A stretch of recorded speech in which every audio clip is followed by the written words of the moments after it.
자, 좋습니다. 이제 내일인가요? 민주당에서 비례연합 참여를 할지 말지 당원 투표. 아닙니다. 내일은 아니고요. 네, 일단은 어제 어제 비공 의총. 어제 의총이군요. 네. 어제 이제 비공개 최고위가 열려서 민주당의 비례연합 참여를 당원 투표로 결정하겠다. 라고 이제 얘기를 했어요. 이제 내일이 의총. 예. 뭐 어떻게 하겠다는 거예요? 의총을 거쳐서. 이게 일단은 뭐 물론 이제 어제 비공개 최고위에서는 이제 전당원 투표로 결정하겠다 네. 했는데 일단 찬반 양론이 있고요. 있겠죠. 그다음에 사실은 이게 또 외부적으로 보면 굉장히 복잡해요. 이 정치개혁 연합만 있는 게 아니고 정봉주 손혜원 의원이 만든 이제 열린민주당도 있고, 그렇죠. 그다음에 또 누구죠? 또 교수님 두 분이 만든 시민위원회도 있고. 네. 그래서 사실은 그 관계도 복잡해요. 어디랑 할 것이냐. 그래서 뭐 또 독자적으로 뉴스 찾아보다가. 만들어야 된다는 의견도 있고 이래서 다른 의견이 많아서 아마 의원총회에서 어느 정도 의견을 모으고 최종적으로 이제 뭐 최고위에서 결정할 것 같긴 한데요. 그러면 전당원 투표로 가는 거예요. 그러니까 가부를 최종적인 결정은 아마 그렇게 할 가능성이 있죠. 왜냐하면 지난번에 이제 공천 룰을 정할 때도 그렇게 했거든요. 한 80만 되는데 이게 예. 너무 이렇게 일방적이지 않고 비등하게 이겨도 조금 말이 계속 나오겠는데요. 이러면. 전당원 투표 우리 그냥 그 정의당 해, 뭘. 제일 불만 많은 정의당에서 한번 얘기 좀. 아니 바깥에 뭐 제일 불만 많다 이렇게 얘기를 하시니까 일단 바깥에 무슨 한 3개 있다라고 하는데 이 3개는 대략 뭐 합쳐라 마라 뭐 이렇게 얘기를 하다가 네. 정치개혁연합 쪽은 지금 별로 영향력을 행사하기 어려워진 형국이 된 것 같아요. 왜냐하면 자기들이 독자적으로 뭔가를 해볼 생각들을 자꾸 하니까 민주당이 선택하기가 어려워졌어요. 그래서 그냥 우리는 빈 그릇이다. 여기에서 뭐 당 대표 뭐 이런 것도 그냥 만드는 데까지만 하고 최백은 교수하고 우희종 교수님이 빈 그릇으로 그냥 자기들은 창당까지만 하고 나머지 정당들이 와서 다 해라라고 하니까 여기가 형식상 제일 편안해져서 이쪽을 선택할 가능성이 크다. 열린민주당은 사실은 이 두 분들의 캐릭터가 워낙 강해서 강하죠. 본진에서 저쪽에서 사고 치면 본진이 다 피해본다 이런 두려움을 가지고 계신 것 같고 정치시사니까 조금 나도 좀 얘기를 막 하면 네.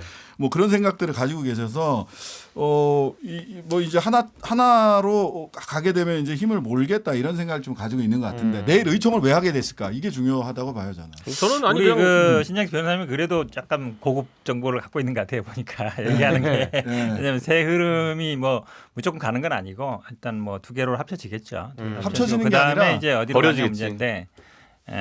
제가 보기에 뭐 여러 가지 가능성 남아 있는 것 근데 같아요. 뭐 하는 거지 뭘. 저는 아니요.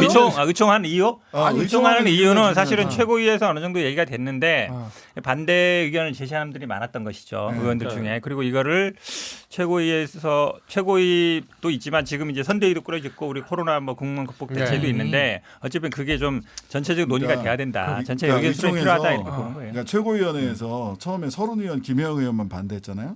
근데 박주민 의원이 공개적으로 반대로 돌아섰어. 그다음에 조금 여기 녹화 들어오기 직전에 봤는데 이재명 지사가 지금 반대를 했죠.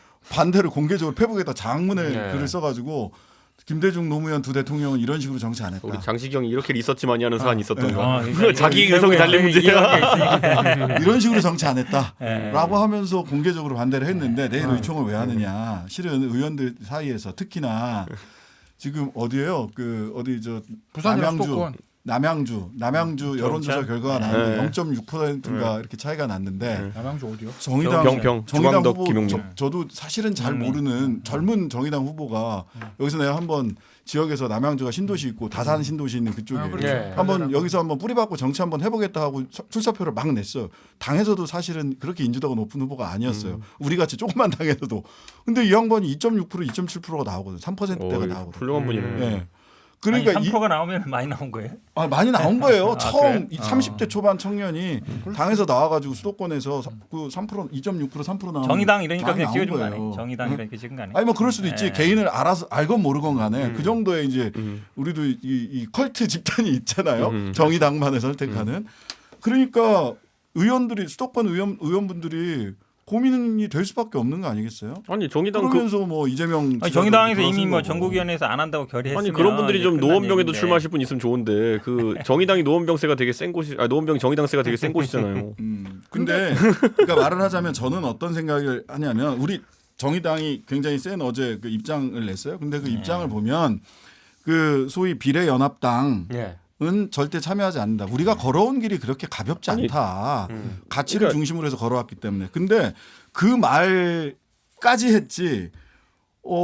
그러고 나서 이제 심상정 대표나 다른 분들도 오늘 뭐 인터뷰나 이런 데서 그런 얘기를 한다고. 그 연합 정치나 선거 연합과 관련해서는 아직 논의된 바 없다예요. 네, 그러니까 제가 이 비례연합정당을 듣고 나서 되게 그냥 지켜보면서 웃겼던 게 뭐냐면은 원래 그 사람들이 좋아하는 사람의 합집합으로 선거를 하기보다는 싫어하는 사람의 합집합을 비토하는 경우가 있거든요. 무슨 말이냐면은 자 비례연합정당에 지금 뭐 참여 의사를 안 밝힌 정당들도 있지만은 예. 예를 들어 녹색당이 들어온다. 그럼 녹색당은 못 들어가. 그러니까 혹시라도 그러니까 페미니즘적 가치가 들어오는 거죠. 뭐 노동당이 들어와서 강한 진보적 성향의 정치가 들어온다. 아니면 뭐 거기에 더해가지고 각자 정당들이 표방하는 것들이 있잖아요. 그렇죠. 그게 다 합쳐졌을 때 그걸 좋아하는 사람들이 합집합이 될 것이냐 저는 그렇지 않다 보거든요. 결국엔 싫어하는 것에 합집합을 한 다음에 그거에 반대 비토 투표를 할 건데 제가 이걸 왜 얘기하냐면 자 그런 어떤 4-5개의 이해를 가진 집단이 모였어요.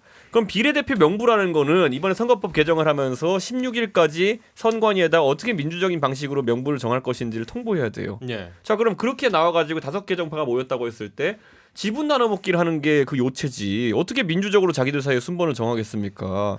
이건 그 말이 안 되는 거거든요. 단일 명부로 가가지고 전체 경선할 것도 아니지 않습니까? 전 국민 대상으로. 그러니까 저는 그거는 애초에 동작 방식이 어떻게 되는지 저는 약간 이해가 안 되고 그러다 보니까 아까 한 군데 그 3가지 추진 중에 한 군데가 선관위에 며칠까지 이거 제출해야 됩니까라고 문의를 했대잖아요. 그러니까 16일이라 확답을 받았는데 추진하는 사람들도 동력이 없는 거예요 지금. 아니 창당이 그거보다 뒤에 늦으면 창당 시청까지 내도 되기는 하는데 우리 네. 이준석 최고가 우리 민주당이나 아니면 뭐 이 운동권이라 할 수 있는 데서 돌아가는 구조를 잘 모르는 것 같아요. 왜냐하면 희한하잖아요. 이쪽에 그거는. 아니 그게 아니라 어르신들이 있어요. 그러니까. 어르신들이 있어요. 그래서 이분들이 예를 들어서 정리를 원탁 하면 정리가 돼요. 원탁 예를 들어서 K니까. 뭐 어떻게 안 남비데 이게 안 돼. 왜냐하면 그동안 쭉 한 30년, 40년 동안 맺어온 관계들이 있기 그렇죠. 때문에 거기서 정리는 제가 보기에 나눠먹기 문제가 아니라 어느 정도 결의만 되면 정리하는 건 어렵지 않다고 보는데 결국은 아까 요건 말처럼 이제 민주당이 할 거냐 말 거냐 이제 그게 제가 보기엔 가장 핵심이에요. 저는 100% 한다. 지난주부터 줄기차게. 네, 아니 지난주에도 한다고. 오늘 저기 보면은 이낙연 공동선대위원장 어저께인가? 뭐지? 그 진짜 길이 남을 명언이야. 욕은 순간이고 책임은 뭐였지? 4년 그러고 간. 4년 간다. 그러니까 좋게 말하면 한 순간 욕 먹고 그래서 4년 의석수 많은 게 낫지 않겠냐 이거거든요. 아주 쉬운 말로 표현하면. 근데 이해찬 대표도 아니고 이낙연 전 총리의 캐릭터상 그런 말을 할 만한 캐릭터가 아니잖아요, 사실은. 좀 굉장히 네. 점잖게 점잖은 사람인데 불구하고 야 지금 욕 먹어도 의석수 많은 게 좋잖아 이 얘기거든요 쉽게 얘기하면. 그런데 이낙연 공동선대위원장님 입에서 그 얘기가 나왔다는 얘기는 이미 지도부에서 전 정리가 끝난 사안이다. 저는- 그리고 당원 예. 투표도 음. 아니 그거 어쩐 현 집권 세력 그거 되게 좋아하잖아 직접 민주주의 나 되게 좋아해요 하여간 그래서 그러는 것 같은데 아니 당원 투표한다고 이게 예를 들어서 지도부에서 결정된 게 부결이 되겠어요. 더군다나 지금 그 5인 회동 마포 5인 회동에서 나온 얘기가 이거 왜 해야 돼 탄핵 막아야 돼 이 얘긴데 그럼 핵심 지지층 거기다 투표는 당원들은 핵심 지지층 좁혀 말하면 거의 친문 열성 지지층이거든요. 야 이번에 과반 못하고 밀리면 잘못하면 저 상대가 탄핵 몰고 들어올지도 모른다. 이거 상황 어떻게 될지 몰라. 욕먹더라도 무조건 의석수 늘려서 우리 문프라고 부르니까 그 문프를 지켜야 돼. 이게 당원들 핵심 당원들 상에서 강할 텐데 당원 투표 해보나 마나죠. 이거는 뭐 그냥 결정 난 건데 그냥 그런데 당원 투표 얘기는 야 우리는 사실 그런 거 안 했는데 우리는 직접 민주주의를 하는 전당원의 뜻을 받들어서 하는 그런 당 아니겠니? 그러니까 우리는 결정하는 거야. 알겠어요. 그게 이거 이제 하려고 하는 거죠. 명분이 부족하니까 네. 그 당원 총투표로 명분을 그걸 하는 보충하려고 거지. 하는 근데 거죠. 결정은 안 그거는 하는 거야. 일단 명확해요. 이낙연 정부 얼마나 이게 옳고 그르고를 떠나서 웃기냐면은 아니 예. 탄핵이 가능하려면 200석을 채워야 되는데 지금 민주당이 200석, 그러니까 80석 이하로 내려갈 걸 걱정해가지고 지금 탄핵 얘기를 하는 거예요?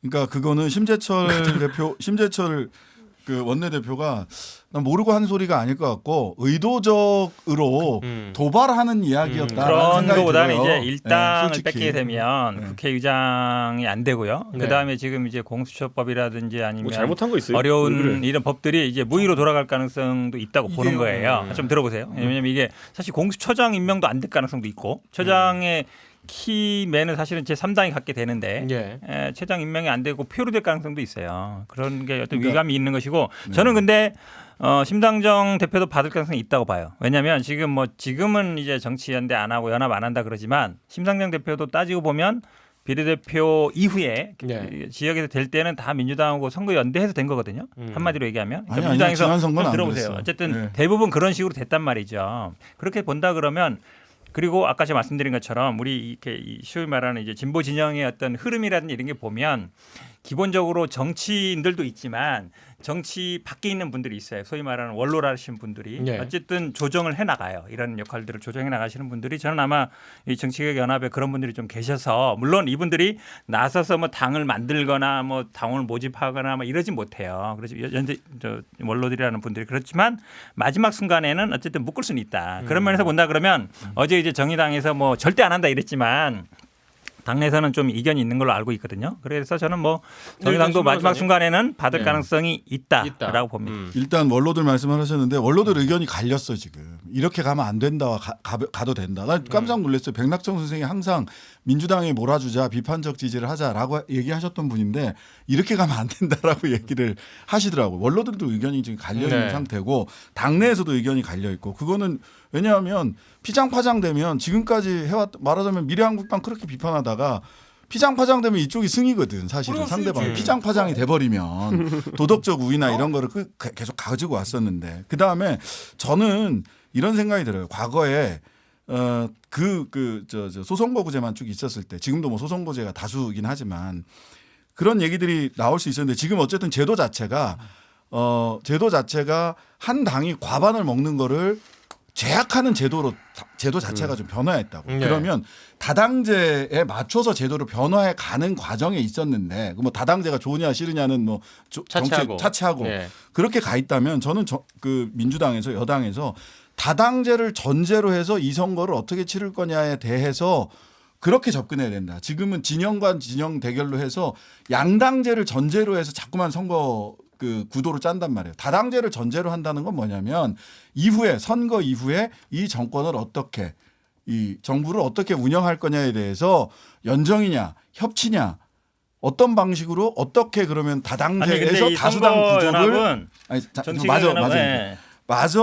그 다당제에서 어떻게 정부를 운영할 거냐에 대한 구상을 가지고 선거를 치러야 되는데 그 구상 없이 과거에 그 양당제를 전제로 해서 알겠어요. 근데 저는 제가 보기에 이 요거 말은 현문호사 틀린 말이에요. 갔다가 제가 네, 좀 왜냐면 드릴게요. 정치개혁 연합이라는 건 일종의 플랫폼 정당이에요. 그러니까 민주당에서도 파견하고 정의당에도 파견하고 뭐 녹색당도 파견해서 어쨌든 거기 안에서 순번을 정한 다음에 다시 복귀하는 걸 전제로 하는 거거든요. 잠깐만. 복귀가 안 돼. 복귀하는 걸 전제로 한 거기 지금. 때문에 얘기처럼 거기서 예를 들어 이 사람들이 이 정치개혁 연합에 한 분들이 다 민주당으로 오는 게 아니란 말이죠. 원래 당으로 돌아가는 거기 때문에 다당제를 뭐 아니요. 전제하지 자, 않는다. 양당제를 전제한다는 얘기는 틀린 얘기예요. 첫째로는요. 저는 들어갈 때는 파란색이 따로 들어가고 노란색이 따로 들어가고 초록색이 따로 들어가겠지만은 돌아갈 땐 다 파란색으로 돌아가고 싶어 할 가능성도 있어요. 그러니까 그거는 약간 그 변칙 플레이가 가능하고 한 가지 지적하고 싶은 거는 아까 사실 그걸 알고 있으시니까 다행이네. 공수처도 임명 안 될 수 있다 이 얘기했는데 지금 이제 이거예요. 민주당의 지도부에서 정의당이 계속 던지고 있는 질문은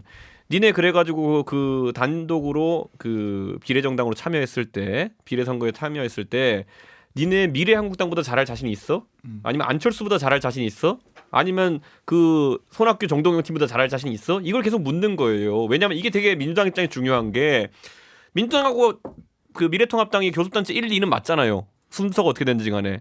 그 다음에 아까 말했듯이 공수처장을 임명할 때나 여러 가지 국면에서 3교섭단체 또는 4교섭단체가 누가 되냐 되게 중요해요. 근데 지금 가만히 있으면은 많은 사람들은 선거가 끝나면 바로 직후에 미래통합당과 미래한국당이 합당할 것 같죠. 절대 안 하지. 아니죠. 예를 들어 20개 근접하게 하는데 19개, 18개 가잖아요. 차를 꺼져 돌아가지고 20개를 맞춰요. 그러면 뭐가 되냐면은 공수처장 임명될 때까지는 3교섭단체 상태를 유지하는 거예요. 네. 그러면은 공수처장 임명 안 돼요. 자 그러면은 거기서 한 가지 걸 타개하는 방법은 뭐냐면은 민생당을 끌어들여가지고 하든지 어떻게 큰 덩어리를 만들어가지고 비슷하게 4교섭단체를 만드는 방법이 있고 아니면은 정의당이 좀 분발을 해가지고 4교섭단체가 되는 방법이 있는데 정의당도 지금 답답한 게 뭐냐면은 사실 그 요구에 대해서 확답을 못하는 거예요. 우리가 알아서 우리 20개 할게라는 말 못하는 거예요 지금. 그러다 꿔달라고 할 수도 없고 그러니까 그 상황 속에서 이제 소위 말하는 시민사회 진영이라는 말을 붙이지만은 그들이 압박하는 거는 아까 공수처 얘기 나왔고 뭐 탄핵 얘기 나오고 국회 운영 얘기가 나오는 수밖에 없는 것이 어떻게 할 거냐. 왜냐하면 자칫 잘못하잖아요. 안철수 대표의 최근에 어떤 인기나 이런 거로 봤을 때 혹시라도 예를 들어 그 미래한국당이랑 안철수 대표가 예를 들어 한 20%씩 비례 지지율, 30%씩 비례 지지율 받잖아요. 어쩌면 조금만 잘하면은 보수가 3교섭 단체를 사실상 범보수가 가질 수 있는 상태는 나올 수가 있어요. 그러면은 그거는 재앙적인 상황이죠. 그거는. 진영에서는 그렇죠. 예. 그래서 그러니까 미래한국당도 바로 가기가 어려울 거고 제3교섭단체를 다른 방식으로 구성을 하려고 저는 그 스스로 20석이 되든 안 되든 간에 다른 방식으로 구성을 하려고 할 거고요. 여기서 뭐 정치연합당, 뭐 시민정치연합당 무슨 뭐 이런 거 만든다고 하더라도요. 네. 원대복귀하기가 되게 어려워요. 네. 왜냐하면 여기도 제3교섭단체를 영향을 해야 되고 되니까. 예. 그래야 되는 거예요. 그럼 원대복귀 시킨 다음에 다시 제3교섭단체를 안 돼. 만들 수 있느냐, 민주당으로 원대복귀하고 이렇게 살 수 정의당으로 있느냐. 원대복귀하고. 그래서 실은 이게 조직이 만들어지면 제3교섭단체를 어떻게 할 거냐. 그럼 어느 쪽이 한쪽이 제3교섭단체 되면 어느 한쪽이 또 제4교섭단체를 만들어야지 그 그렇죠. 원내교섭단체 테이블에 구성되니까. 네 개가 들어가거든요. 그래서 저는 정의당이 좋은 파트너로 생각할 수밖에 없는 게 민주당이랑 그 통합연대정당에 참여하는 게 아니라 민생당 정도랑 같이 해서 20석 이상이 나오는 구조가 되면은 정의당 입장에서 베스트죠. 그 논리를 반박할 수 있기 때문에. 그래서 어찌 보면 그 선거연합이라고 하는 것이 여러 가지 방식이 있잖아요. 정치학 교과서에 나와. 제일 위에 방식의 선거연합은 후보 단일화. 후보 하나만 딱 해갖고 모든 정파가 막 표를 미는 모으는 거죠. 거지 뭐. 예. 후보 단일화 있고 그다음에 우리나라에는 제도화돼 있지 않지만 뭐 외국에는 그렇게 제도화되어 있는데 공동 그 저기 비례 명부를 만드는 예. 거죠. 근데 우리나라는 그렇게 안 못 해요. 되지. 예. 그리고 나머지는 전략 투표 지시 이런 게 있어요. 말하자면 자 역할 분담해서 전략 투표를 지시할 수 있는 거예요. 민주당이 만약 비례 의원들을 우리가 안 낸다. 그러고 다당제를 전제로 했을 때 뭐 송영길 의원이 그런 얘기도 했어요. 그린 뉴딜을 매개로 해서 정책연합하자.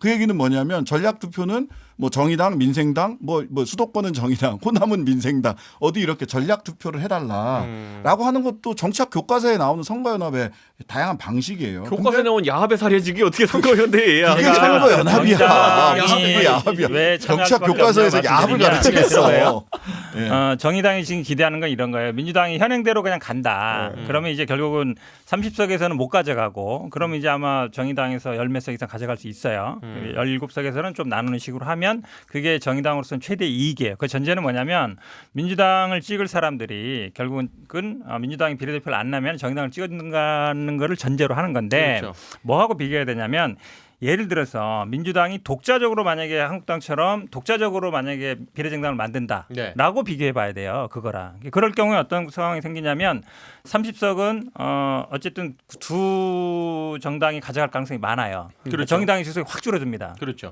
그리고 실제로 17석에서 거의 못 가져가요. 실제로 그러면 현재 상태 했을 때보다 그러니까 연합정당에 참가했을 때보다 훨씬 의석이 줄어들어요. 정의당이 예. 실제로. 그러니까 그거와 비교해야 되는 것이지 현재 상태에서 만약에 민주당이 이런 그 비례를 안 냈을 때 가져갈 걸 생각하면 당연히 참가 안 하겠지만 결국은 방향은 어떤 식으로든 간에 하는 방향으로 가고 있기 때문에 정의당 입장에서도 일단은 계산 아니 그러니까 이게 알겠습니다. 딱 그거라니까 우리들의 일그러진 영웅에 나온 엄석대가 우리 팀에 낄래 말래 이렇게 하는 거랑 똑같은 거예요 지금 보면은. 지금 그렇게 김태현 생각하지는 변호사님이 않는데. 이렇게 한 주제에 대해서 아무 말씀 없이 웃고만 계신 적이 없었던 것 같아요. 관심 없어 저는. 네.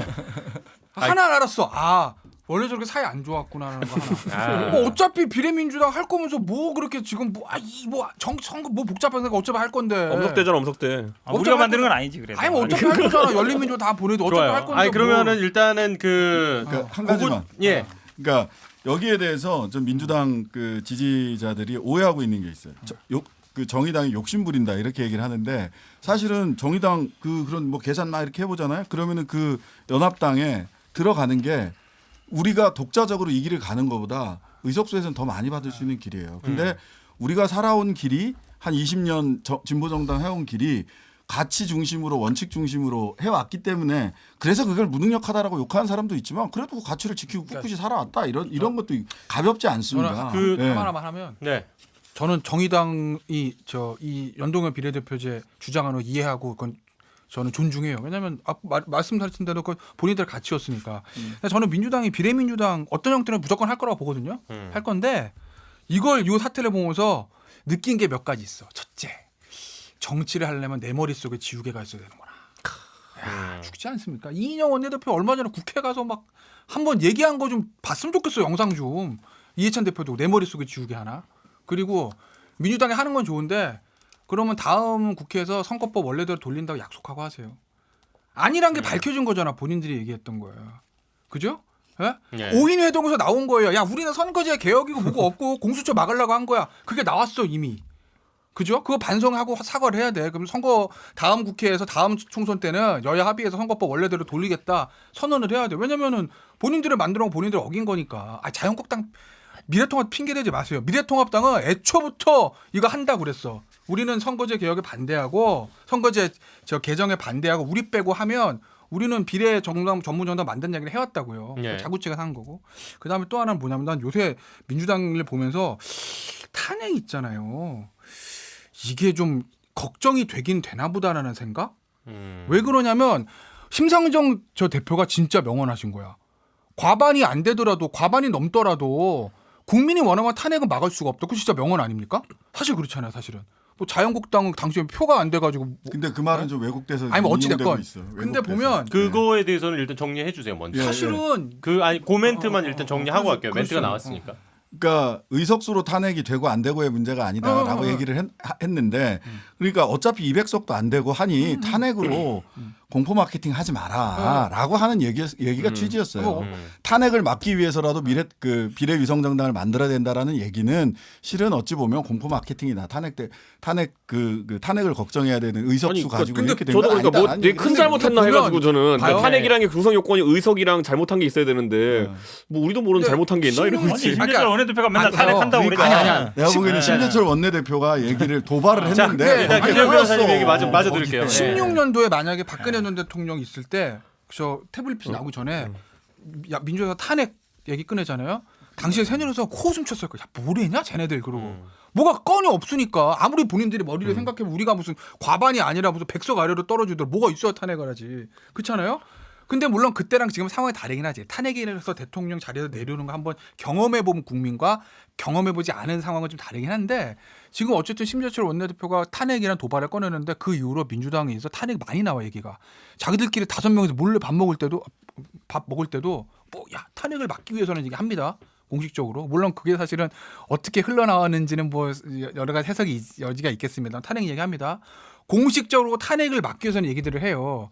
근데 이게 공포 마케팅 해가지고 지지층을 결집시키는 용도로 쓰일 수는 있는데 지지층도 바보가 아니에요. 예를 들어서 2016년 새누리당 당시에 지도부가 박근혜 전 대통령의 탄핵을 막기 위해서 표를 몰아주십시오라고 했으면 당원들이나 지지층 코웃음 쳤을 거죠. 뭐래 이러고.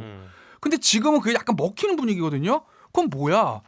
당원들도 그렇고 지지자도 그렇고 의원들 머릿속 생각에 뭔가 좀 찜찜한 게 있을 수도 있다. 공포 마켓을 넘어서. 아니, 그건 그건 뭐냐? 아니, 아마도 나는 탄핵의 사유 이런 울산시장일 게 거다. 아니라, 아니 그게 아니라 아니 지금 그렇지 않으면 지금 아니. 왜 그런 탄핵 탄핵의 사유 이런 거보다 지금 사실은 굉장히 어려운 국면이에요. 왜냐하면 이 코로나가 아니 지금 일당 만들어주서 하면 되지. 아니 그러니까 일당 되기가 쉽지 않은 상황이라는 거죠. 왜냐하면 지금 이런 근데 거기다 탄핵 아니죠. 이런 여기까지 연동형제로 할게요. 가면은 예. 사실은 예를 들어서 마지막으로 비례대표에서 한 15개 20석 차이 날 수 있단 말이죠. 현행대로 그냥 한다 그러면 저기는 어쨌든 비례정당이 있고 우리는 없으면 그러면 네. 당연히 일당이 쉽지 않은 상황이죠. 일당이 되느냐 안 되느냐 왜 중요하냐면 아니, 단순히 국회의장도 있지만 국회 운영에서 여러 가지를 결정해요. 저희들이 걱정한 건 이런 거죠. 어쨌든 어렵게 만든 공수처법이라든지 뭐 검찰개혁 이런 것들이 다 무효화되지 않느냐. 이런 게 가장 어찌 아니, 보면 그거는- 우려스러운 상황인 거죠. 그거는 과반을 만들면 되잖아요. 저는 뭐 아니, 과반해도 꾸준히 국회의장은 안 돼요. 그 일당이 말씀했던- 돼야죠. 아니, 일당 말씀을 아니어도 드렸던 투표예요, 거는 투표.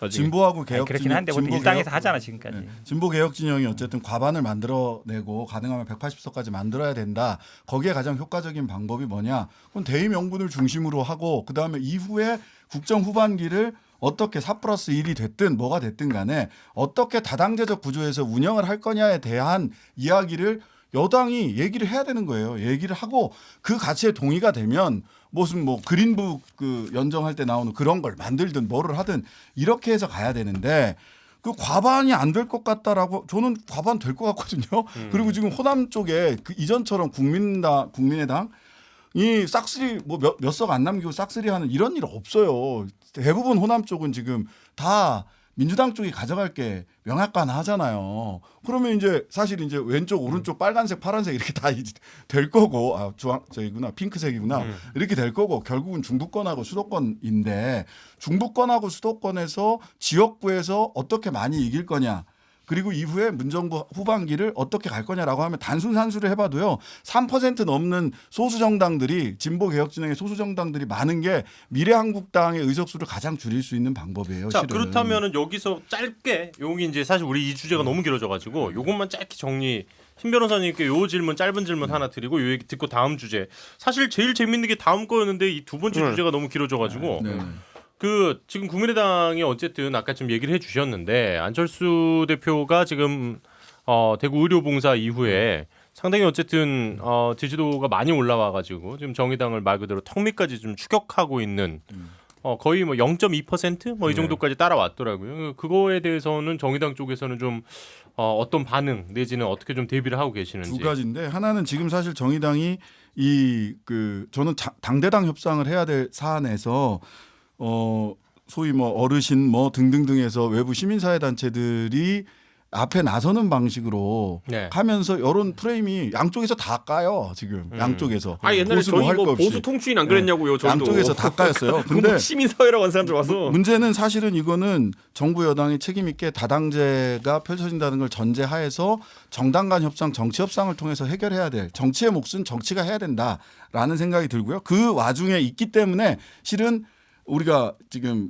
약간 어려운 형편에 있으니까 네네. 이건 시간이 지나면서 조금 달라질 국면이 있을 거다라는 게 하나고 그다음에 아직까지 선거 한 5주 남았거든요. 네, 남았죠. 그래서 그냥 이렇게 착한 오빠만으로는 선거에서 이기기가 어렵다. 예, 저는 착한 오빠 알겠습니다. 모양새만으로는 그러기는 쉽지 않다라는 사실 이제 지난주 한 몇 주 전부터 우리가 격전지 분석 한번 하자. 그런 게 재밌지. 그러니까 요거 사실 왜 이렇게 잠깐 근데 결론적으로 앞으로 잠깐 길었어. 그 궁금해서 그런데 네. 형님이 제일 연구를 많이 하셨으니까 그 신장식이 무조건 당선되는 방법은 뭐예요? 정의당 연합하는 게 연합. 연합이야, 단독이야? 가능성이 훨씬 높아지지. 연합이 아니고 예. 당원 정의당의 표 많이 얻고 예. 죄송한데 심장성 대표로부터 한 지도부가 지역구 다 떨어져야지. 그런데 그런데 격전지 그거랑 별로 분석하겠습니다. 상관이 없어 지금. 아니, 사실은 씌워져가지고 지역 신장식 변호사는 지금처럼 이분들 가고 정말- 정의당 가고 우리 민주당 독자적으로 정당 만들어도 그런데 되긴 돼요. 심상정 대표가 당선되는 여부가 되게 중요해졌네. 아니야. 중요하지. 그렇지 않다니까. 에이 부활 속만 격전지. 한석일 때랑 영석일 때랑 해봤는데 똑같아 시뮬레이션. 지난주부터 이분들이 정말 다들 선거 가까우면서 자기 얘기만 하기 시작했어요. 난 그 길을 밀겠어.